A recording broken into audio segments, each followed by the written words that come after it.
அனைத்துலக உயிரோடை தமிழ் வானொலி நேயர்கள் அனைவருக்கும் நமது வணக்கங்கள். அனைத்துலக உயிரோடை தமிழ் வானொலி ஒலி ஒளி எழுத்து வடிவில் உங்கள் இல்லங்களின் முற்றங்களை வந்து சேரும் ஒரு தேசிய ஊடகம். தாயகம், தமிழகம், சர்வதேசம் சார்ந்த அரசியல் நிலவரங்கள், நாட்டு நடப்புகள், மருத்துவம், சமூக வளம் என்று பலதரப்பட்ட செய்திகளை காவி வரும் ஊடகம்.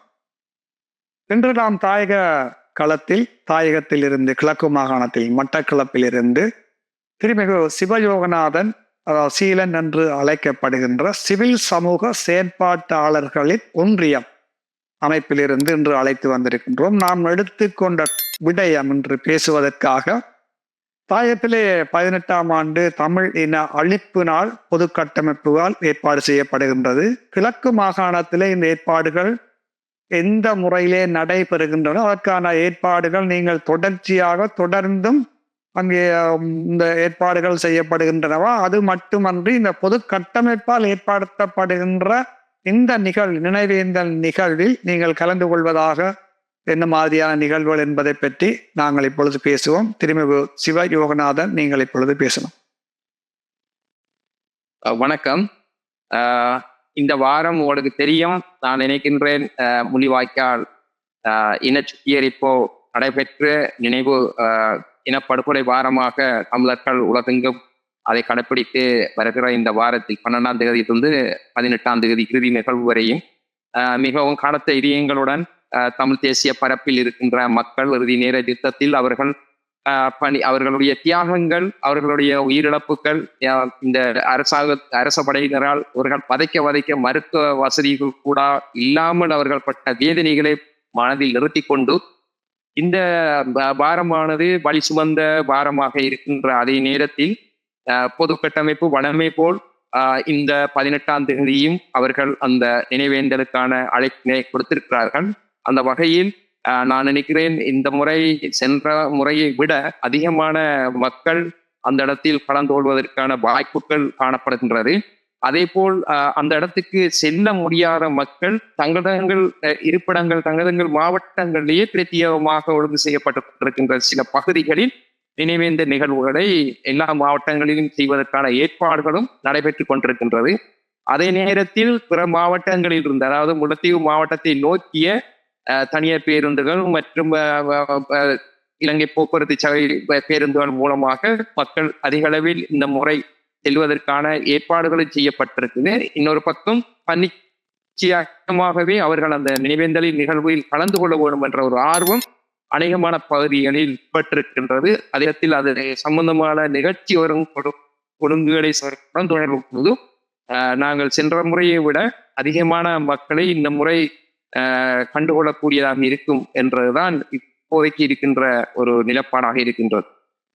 நீங்கள் கிழக்கு மாகாணத்திலே எந்தெந்த இடங்களிலே பொது கட்டமைப்பால் ஏற்பாடு செய்யப்படுகின்ற இந்த நினைவேந்தல் முள்ளிவாய்க்காலில் நடைபெறுகிறது. இந்த கிழக்கு மாகாணத்திலே எந்தெந்த இடங்களிலே இந்த நினைவேந்தல் நிகழ்வுகள் ஒழுங்கு செய்யப்படுகின்றது என்பதை பற்றி சற்று கூறுங்கள். கிழக்கு மாகாணத்தில் குறிப்பாக மட்டக்களப்பை எடுத்துக்கொண்டால் மட்டும் மட்டக்களப்புல காந்தி பார்க் முக்கியமான ஒரு பகுதியாக ஒழுங்கு செய்திருக்கிறார்கள். அதே போல கால்நடை பண்ணையாளர்கள் சித்தாண்டி பிரதேசத்தில் ஒழுங்கு செய்திருக்கிறார்கள். அதே போல் பாகரை பிரதேசத்தில் ஒழுங்கு செய்திருக்கிறார்கள். அதே போல் பட்டிப்படை பிரதேசத்தில் ஒழுங்கு செய்திருக்கிறார்கள். கன இடங்களில் இந்த நிகழ்வு நடைபெறுகிறது. ஏதோ ஒரு வகையில அந்த இடத்துக்கு தங்களால் போக முடியல என்று சொல்பவர்களுக்கு இந்த முறை அதிகமான இடங்கள், அதாவது ஒரு தலைமைத்துவத்தை கீழே ஒருங்கிணைக்கப்பட்டதுன்றதுக்கு அப்பால் இயல்பானவரே அவரவர்களே அங்கங்கே இருக்கிற சிறு சிறு குழுக்களாகவும் அங்கு இருக்கின்ற சிவில் சமூக செயற்பாட்டாளர்கள் அல்லது சில அரசியல் கட்சிகள், தமிழ் தேசிய பரப்பில் பயணிக்கின்ற அரசியல் கட்சிகளும் இணைந்ததாக இந்த முறை பரவலாக அந்த நினைவேந்த நிகழ்வுகள் நடைபெறுவதற்கான ஒழுங்குகள் செய்யப்பட்டிருக்கின்றது. அதே போல் அம்பாறை பிரதேசத்திலும் கல்முனை பிரதேசத்தில் அதுக்கான ஒழுங்குகள் நடைபெற்றுக் கொண்டிருக்கின்றது. திருகோணமலையிலேயும் அதுக்கான ஒழுங்குகள் நடைபெற்றுக் கொண்டிருக்கிறதாக நான் தகவல் அறிந்து கொண்டேன். அநேகமாக கிழக்கு மாகாணத்தில் இந்த முறை அந்த முள்ளிவாய்க்கால் நினைவு முற்றத்தில் நடக்கிற சமாந்திர நேரத்தில் இந்த பகுதிகளிலும் அதிகமான நினைவேந்த நிகழ்வுகள் நடைபெறுவதற்கு வாய்ப்புகள் இருக்கின்றது. அதே போல் நீங்கள் இந்த கடந்த ஒரு வாரம் 12ஆம் தேதியிலிருந்து இந்த வரையும் பார்த்தீர்களாக இருந்தால் முள்ளிவாய்க்கால் நினைவு கஞ்சி வழங்கும் நிகழ்வுகள் மிக சிறப்பாக பலதரப்பட்ட மக்களாலே இன்றைக்கு நான் நினைக்கிறேன் கிறிஸ்தவ ஒன்றியத்தினரால் காந்தி பார்க்கில் நடத்தப்பட்டது. அதே போல பொங்கல் தமிழ் பேரவை என்று சொல்லி, சிவில் சமூகம் என்று சொல்லி, காணாமல் ஆக்கப்பட்டோர் அமைப்புகள் மற்றும் கிழக்கிழங்கை இந்து குருமார் ஒன்றியம் நேற்றைய தினம் இருந்தார்கள். அதில் நான் கலந்து கொள்ளக்கூடியதாக இருந்தது. அப்படி அது ஒரு பரந்துபட்ட அளவுல அனைவராலும் ஏற்றுக்கொள்ளப்பட்ட இந்த வழி சுமந்த இந்த வாரத்தில் முள்ளிவாய்க்கால் நினைவு கஞ்சி என்பது நிச்சயமாக நாங்கள் அடுத்த தலைமுறைக்கு கடத்தி கொண்டு போறதற்கான ஒரு பண்பாட்டு நிகழ்வாக நடைபெற்று கொண்டிருப்பதை அது யாரும் இனிமேல் தடுக்கவும் முடியாது, சட்டங்கள் போட்டு ஒன்றும் செய்ய முடியாது. ஆனால் அதிலேயும் ஒரு கவலையான விடயங்களும் காணப்படுகிறது. நேற்று 2 நாளைக்கு முன்பு அந்த தேவேந்திர நிகழ்வில் கலந்து கொண்டு வருவதற்காக சென்ற முக்கியமான செயல்பாட்டாளர்கள் செல்வகுமார் என்பவர் மிக கடுமையாக 5ஆம் கட்ட ராணுவ முகாமுக்கும் தரவெளி முகாமும் இடையில் 2 பக்கமும் ராணுவம் சூழ்ந்திருக்கின்ற இடைப்பட்ட பிரதேசத்தில் அவரது வாகனம் மறைக்கப்பட்டு, அதாவது மோட்டார் பைக்கில் மறைக்கப்பட்டு அவரை தரதன காட்டுக்குள் இழுத்து கொண்டு போய் மிக மோசமாக நிர்கத்தனமாக தாக்கியிருக்கிறார்கள். தாக்கியவர்களுக்கு சரியான தமிழ் தெரியாது. கொச்சை தமிழில் கேட்டு நினைவேந்த நிகழ்வுகள் சம்பந்தமாக அவரை மிக மோசமாக தாக்கியதை அவர் இன்று வரையும் இன்னும் வைத்தியசாலையில் தான் இருக்கின்றார் 2 நாளா. அந்த அளவுக்கு மிக மோசமாக தாக்கி, இதுதான் இன்றைய ஆட்சியாளர்களுடைய நிலைப்பாடாக. இல்ல, கிழக்கு மாகாணத்தை பொறுத்தவரையில இப்ப கடந்த வருடம் இந்த நினைவேந்தல் நடைபெற்ற பொழுது அரச படைகளாலோ அல்லது காவல்துறையினாலோ பல வன்முறைகள் நடைபெற்றதாக அறிந்தோம். இந்த முறை இந்த மார்க்சிச கொள்கை கொண்ட இந்த என்பிபி அரசு என்ன மாதிரியான நடவடிக்கைகள் எடுப்பார்கள் என்று நினைக்கின்றீர்கள்? இப்போ இதுவரைக்கும் நீங்க ஏற்கனவே நீங்கள் கூறியது போன்று 2 நாட்களுக்கு முந்தைய ஒரு சமூக செயற்பாட்டாளர் தாக்கப்பட்டிருக்கின்றார். அதுலேயும் கொச்சை தமிழில் பேசியவர்கள் என்றால் அங்கு நிச்சயமாக அது சிங்கள இராணுவத்தினராகத்தான் இருக்கும் என்பதில் எந்த மாற்று கருத்துக்கும் இடமில்லை. இது வருகின்ற காலங்களிலே இந்த காவல்துறை இராணுவத்தினரால் பலதரப்பட்ட இடைஞ்சல்கள் ஏற்படக்கூடிய சாத்தியக்கூறுகள் இருக்கின்றன. நிச்சயமாக நான் இல்லை என்று சொல்ல மாட்டேன். ஆனால் சென்ற வருடத்துக்கும் இந்த வருடத்துக்கும் சற்று மாறுதல் வித்தியாசம் இருக்கின்றது. சென்ற வருடம் அவர்கள் முள்ளிவாய்க்கால் நினைவு கஞ்சி காட்சி நடத்தில் இது வேற மாதிரி கொண்டு வந்தார்கள் பிரச்சனை. இது ஒரு சுகாதாரமான முறையில் இல்லை. நீங்கள் இந்த இடத்துல பகிரங்கமாக செய்யலாது, இந்த இடத்துல சுகாதார சீர்கேடுகள் இருக்கின்றது என்று பப்ளிக் ஹெல்த் இன்ஸ்பெக்டர், அதாவது PHI அவர்கள் மூலமாக அவை ஒழுங்குபடுத்தப்பட வேண்டும் என்ற போன்ற ஒரு நெருக்கடிகளை அங்கு கொடுத்திருந்தார்கள். ஆனால் இந்த முறை பார்த்தீர்களாக இருந்தால் அந்த மாதிரி சம்பவங்கள் நடைபெறவில்லை.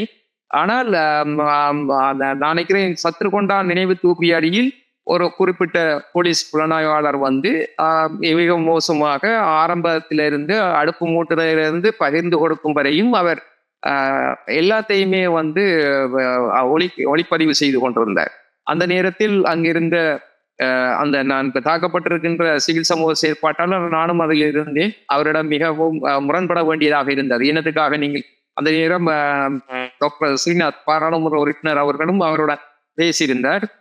அதே போன்ற சில சம்பவங்கள் நடைபெறவில்லை என்று நான் சொல்லவில்லை, ஆனால் குறைந்திருக்கின்றது. ஆரம்பத்தில் நீங்கள் இந்த மார்க்சிச கொள்கை என்றதை பற்றி பேசியிருந்தீர்கள். ஆனால் அந்த மாதிரியான பேச்சளவில் தான் அவர்களுடைய மார்க்சிச கொள்கையில் எல்லாம் இருக்கிற வெளியே செயல்பாட்டில் இல்லை. ஏனென்றால் அண்மையில் கூட உங்களுக்கு தெரியும், 2ஆம் மாதம் 25ஆம் தேதி வனவள திணைக்களத்தினரால் பாகரை பிரதேசத்தில் வைத்து 12க்கு மேற்பட்ட குடிசைகள் கொளுத்தி சாம்பலாக்கப்பட்டது. அதற்குள் இருந்த அவர்களது அந்த ஏழை விவசாயிகளுடைய உடைமைகள் எரிந்து போய்விட்டது. அவர்களுடைய உணவுப் பொருட்கள் எரிந்து போய்விட்டது. அங்கிருந்து அவர்கள் சேமித்து வைத்திருந்த பயறு, நிலக்கடலை, தேன் போன்றவை அவர்களால் சூறையாடப்பட்டு சென்றது. இது சம்பந்தமாக இன்று வரையும் காவல் நிலையத்தில் முறைப்பாடு செய்யப்பட்டிருக்கின்றது. ஆனால் எந்த ஒரு நடவடிக்கையும் எடுக்கவும் இல்லை, அவர்களுக்கான இழப்பீடு வழங்கப்படவும் இல்லை, அவர்களுக்கான நீதி கிடைக்கப்படும் எந்த ஆட்சியில் நடைபெறுகிறது? இந்த என்பிபி ஆட்சியில் அவர்கள் தங்களை ஒரு மார்க்சிச கொள்கை உடைய தரப்புன்னு சொல்லக்கூடியவர்கள் மூலமாகத்தான் இந்த அநியாயங்கள்லாம் நடைபெறும். இல்ல நான் இப்ப இப்படியான சம்பவங்கள் நடைபெறும் பொழுது இதை உலகத்துக்கு அந்த இலங்கை என்ற எல்லையை விட்டு உலகத்துக்கு அல்ல தூதரகங்களுக்கு இந்த ரிப்போர்ட்டுகள் அனுப்பப்படுகின்றதா? எல்லா இடத்துக்கும் அனுப்பப்படுகிறது. ஐக்கிய நாடுகள் மனித உரிமை பேரவை அலுவலகத்தில் இருக்கிறவர்களுக்கு கூட நாங்கள் இங்கிருந்து நேரடியாக அனுப்பக்கூடிய சூழல் இருக்கின்றது. எல்லா இடமும் அது நடைபெறுகின்றது. ஏனோ தெரியவில்லை. ஆனால் எம்மவர்களை இப்ப நாங்கள் இப்ப சர்வதேசத்துக்கு அப்பால் இந்த சிவில் சமூக செயற்பாட்டாளர் தாக்கப்பட்டது சம்பந்தமாக எங்கிருந்து எந்த அரசியல் கட்சி கண்டனம் தெரிவித்தது? யார் இது சம்பந்தமான கரிசனை காட்டினார்கள்? அந்த மக்களுடைய பிரச்சனை கொட்டகை எரியும் பொழுது கூட ஸ்ரீநாத் மருத்துவர் பாராளுமன்ற உறுப்பினர் மட்டும் அந்த இடத்தில் மக்களை சந்தித்து விட்டு பாராளுமன்றத்தில் ஒரு தடவை பேசியிருந்து. ஆனால் அதனுடைய தொடர்ச்சியாக அவர்கள் போட்ட முறைப்பாட்டுக்கு என்ன நடந்தது? அவர்களுடைய எரிந்த வீட்டுக்கு நஷ்டஈடு சம்பந்தமாக என்ன இருந்தது? போட்ட முறைப்பாட்டு சம்பந்தமாக ஏதாவது ஒரு சம்பந்தப்பட்ட தரப்பினர் மேலே சட்ட நடவடிக்கை எடுப்பது சம்பந்தமாக அந்த தொடர் நடவடிக்கைகள் இல்லாமல் தான் இருக்கின்றது. நாங்கள் எங்களுடைய பணிகளை சரியாகவும் சிறப்பாகவும் செய்தால்தான் சர்வதேசத்துக்கு ஒரு அழுத்தம் கொடுக்கிற ஒரு செய்தியாக இருக்கு. நாங்கள் எதுவுமே செய்யாமல் சம்பவத்தை மட்டும் ஒரு செய்தியாக போட்டு விட்டு சர்வதேச மதத்தை பார்க்கிறதுன்றது அது எங்கள் இயலாமையுமாகத்தான் இருக்கு. ஆனால் அதை தாண்டி அவை நடைபெறுகிறது. ஆனால் நாங்கள் எங்களுக்குள் இருப்பவர்கள் நாங்கள் முதல் ஏற்றுக்கொள் அந்த செயற்பாடுகள் சம்பந்தமாக உண்மையில் திருவோணமில் அந்த காணி இந்திய பிரதமர்கள் வந்தனத்தில் 808 காணி வாங்கப்பட்டிருக்கு. அதாவது சூரிய மின் உற்பத்திக்காக அது அந்த மக்களுடைய விவசாய காணி. ஆனால் அந்த காணி அபகரிக்கப்பட்டது சம்பந்தமாக எங்களுடைய அரசியல் கட்சிகள் யாராவது அதற்கு எதிர் தெரிவிக்கவும் இல்லை, தெரிவிக்கவில்லை, கவலையும் சொல்லவில்லை. அந்த காணிகள் அந்த காணி அந்த மக்களுடைய உறுதியோட உள்ள சொந்த காணிகளா? ரெண்டு மாதிரியும் இருக்குது. அதுல அவர்களுடைய உறுதியும் இருக்குது, உறுதி இல்லாம நீண்டகமாக அவர்கள் விவசாயி வந்த காணியும் இருக்குது. அப்ப அந்த காணி சமமாக வடக்கு கிழக்குல இருக்கிற தாயக பிரதேசத்தில் அந்த வாழ்க்கையை நடத்தி வந்த காணிதான். இந்த மாதிரியான பல பிரச்சனைகளை எம்மவர்கள் எமது அரசியல் தரப்பிப்பவர்கள் கண்டுகொள்வதில்லை. கண்டுகொள்ளாமல் இருக்கும் பொழுது என்ன நடக்கிறது? ஒரு அரசியல் தலைமைத்துவம் இல்லாத இடத்தில் சிவில் சமூகங்கள் அதற்காக கொடுக்க வேண்டி வருகின்றது. சிவில் சமூக துறையிலும் பிளவுல கூட்டிய அளவுக்கு நான் ஒரு அழுத்த சக்தி இல்லை என்பதுதான் இதில் தெரியக்கூடியதாக. அதுக்கு என்ன காரணம்? அந்த சிவில் சமூகத்துல ஒரு அழுத்த சக்தி இல்லை என்று சொன்னால் ஒருத்தரும் ஒற்றுமைப்பட்டு ஒன்றாக வேலை செய்வதில்லையா? என்ன காரணம்?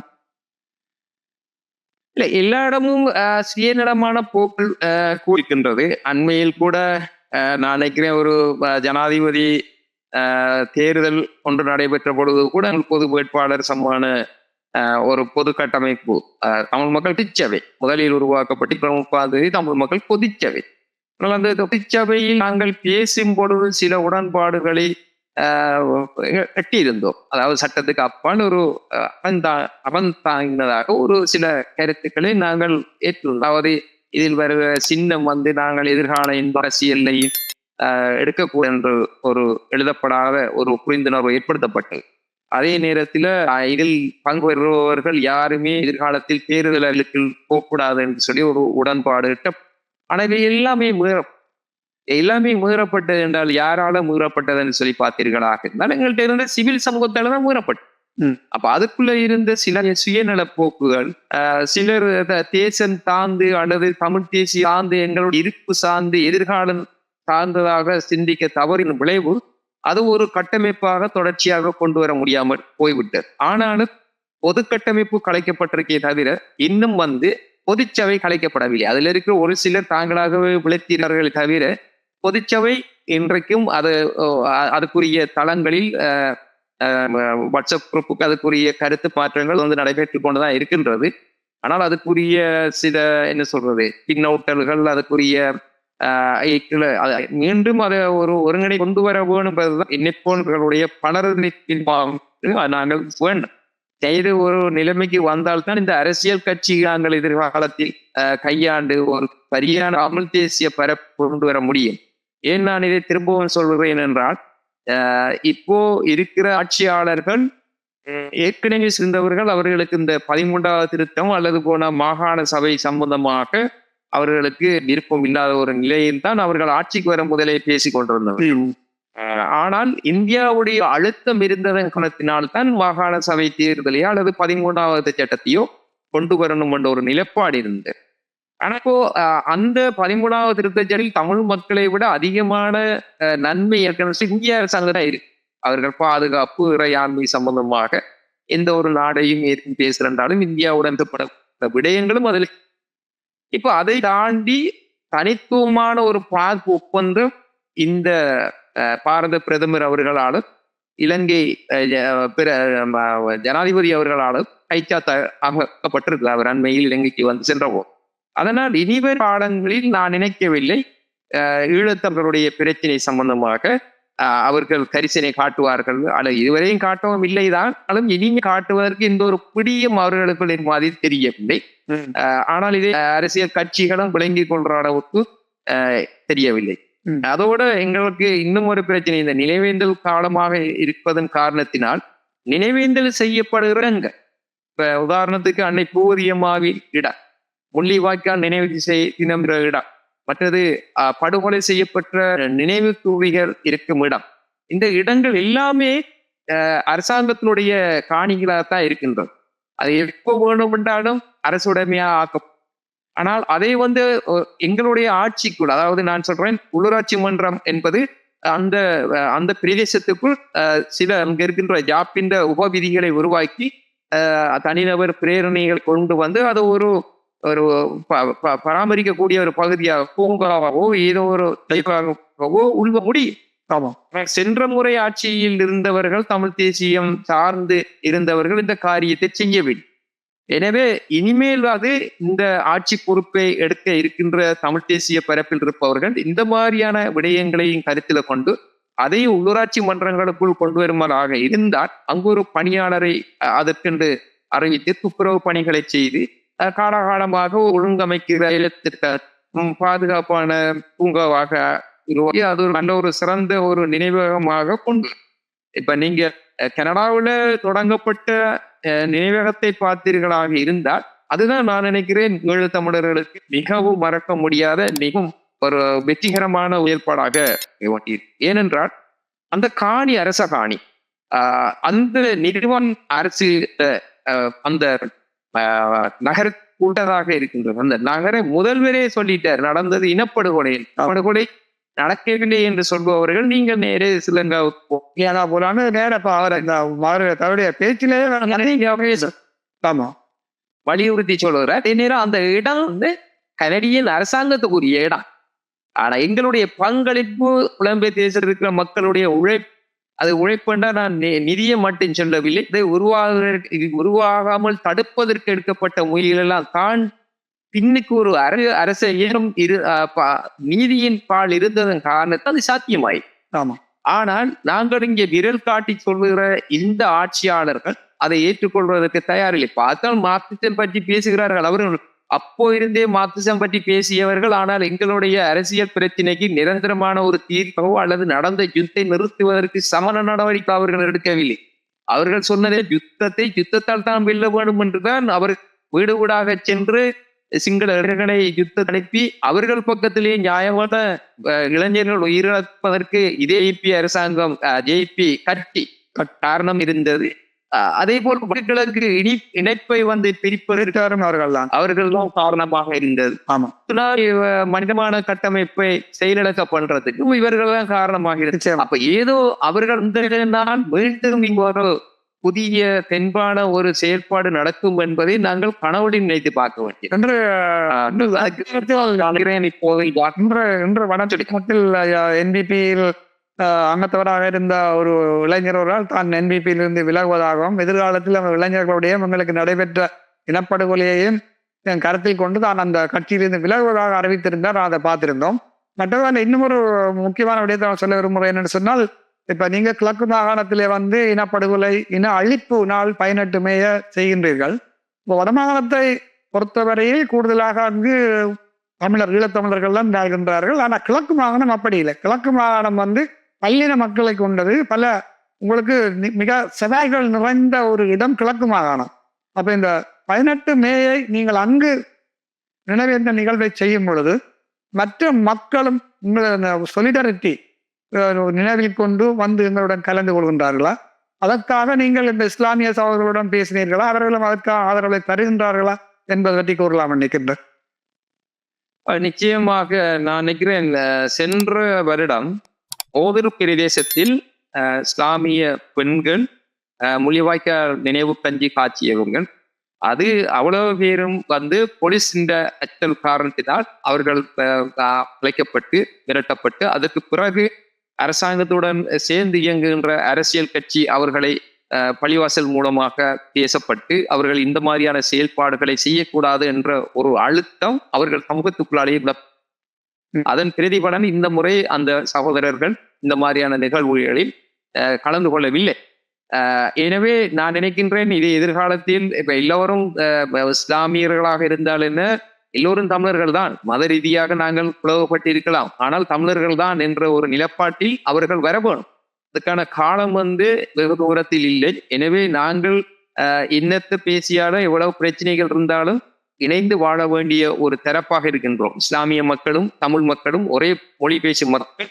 நாங்கள் இன்றைக்கு அவர்களுக்கு ஒரு அநீதி நடக்கும் பொழுது, உதாரணத்துக்கு நான் சொல்லுவேன், கொரோனா தொற்று ஏற்பட்டிருந்த நேரம் அவர்களுடைய இறந்து போன உடன்கள் எரிக்கப்படும்.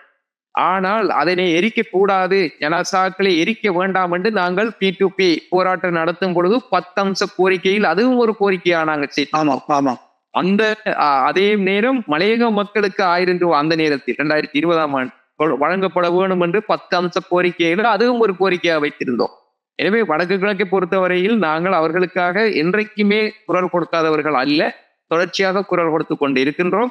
எனவே இந்த இனவாத அரசியல்வாதிகளை தொடர்ச்சியாக இவர்கள் நம்பிக்கொண்டு இருப்பது, இவர்கள் என்று நான் மக்களை சொல்ல மாட்டேன், இருக்கிற சில அரசியல் தலைமைகள் தொடர்ச்சியாகவே அந்த மக்களுக்கு பயங்கரவாத தடை சட்டத்தை கீழே சகராண்ட குண்டு வெடிப்புக்கு பிற்பாடு அதிகமான இஸ்லாமிய சகோதரர்கள் சிறைப்பிடிக்கப்பட்டார்கள்.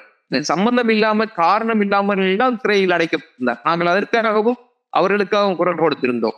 எனவே எந்த ஒரு துன்பியல் சம்பவம் நடந்தாலும் தமிழ் மக்களாகிய நாங்கள் அவர்களோடு இணைந்திருக்கின்றோம். எனவே எதிர்காலத்தில் அவர்களும் இந்த மாதிரியான நினைவேந்தல்களில் கலந்து கொள்ள வேண்டும் என்பதுதான் எங்களுடைய விருப்பமாக உள்ளது. நிச்சயமாக நீங்கள் வருகின்ற 18ஆம் தேதி இப்போ நினைவேந்தல் நாளை வடக்கு கிழக்கு பரந்துபட்டு எல்லா இடங்களிலும் எங்கெல்லாம் ஈழத்தமிழர்கள் வாழ்கின்றார்களோ தாயகம் கடந்து புலம்பெயர் தேசங்களிலுமே பெரிய அளவிலே நினைவேந்தல் நிகழ்வுகள் நடைபெறுகின்றன. இன்றைய நேரத்தை நீங்கள் ஒதுக்கி எங்களுடன் கலந்து உரையாடியதற்கு நாங்கள் நன்றிகளையும் வணக்கங்களையும் தெரிவித்துக் கொள்வோம். நன்றி சீலன். நன்றி. எமது பார்வையாளர்களுக்கு வணக்கம். மக்களின் குரலாய் ஓங்கி ஒலிக்கும் இலக்கு மின்னிதழ் மற்றும் உயிரோடை தமிழ் வானொலி ஆகிய இவ்விரு ஊடகங்களும் உங்களைப் போன்ற எமது நேயர்கள் நண்பர்களின் ஆதரவிலேயே இயங்கி வருகின்றன. மிக குறைந்த வளங்களுடன் பல இடர்கள் மற்றும் தடைகளை தாண்டி பயணிக்கும் எமது ஊடகங்களின் பணிகள் மேலும் வளர உங்களால் முடிந்த நிதியுதவியை வழங்கி இன்னும் காத்திரமான செயற்பாடுகளை முன்னெடுக்க உதவுமாறு மிகவும் பணிவன்புடன் வேண்டி நிற்கின்றோம். உங்கள் பங்களிப்பு உங்களின் உரிமை குரலாய் ஓங்கி ஒலிக்கும். நன்றி.